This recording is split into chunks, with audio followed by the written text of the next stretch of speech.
তখন বুঝতে পারবেন আপনি কতটা অসহায়, সন্তানের কাছে কতটা অসহায়, স্ত্রীর কাছে কতটা অসহায়, আত্মীয় স্বজনদের কাছে আপনার এখন ভ্যালু নাই। বুড়া হইলে বোঝা যায়। আজকে আসার সময় একটা ভিডিও দেখছি, এই ভিডিওটা দেখার পরে আমার চোখ দিয়া পানি চলে আসছে। এত হৃদয় বিদারক ঘটনা, আমার শরীরের পশম দাঁড়ায় গেছে।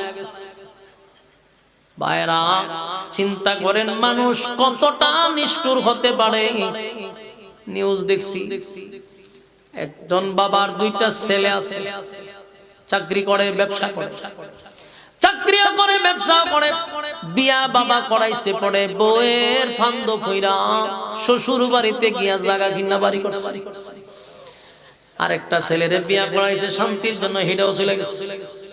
এখন বুড়া মা আর বাবা বাড়িতে, তারা বার্ধক্যে পৌঁছে গেছে। বলুন এখন কি আর ইনকাম করার বয়স আছে?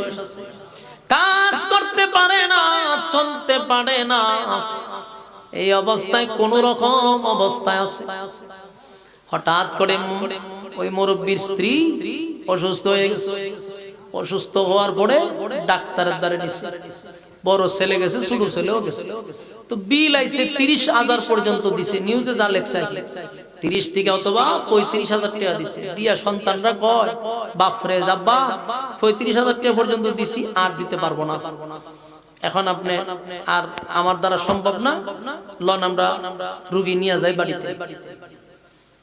ভিডিওটা যদি দেখতেন তো বুঝতে পারতেন কতটা কষ্ট লাগছে আমার দেখার পর।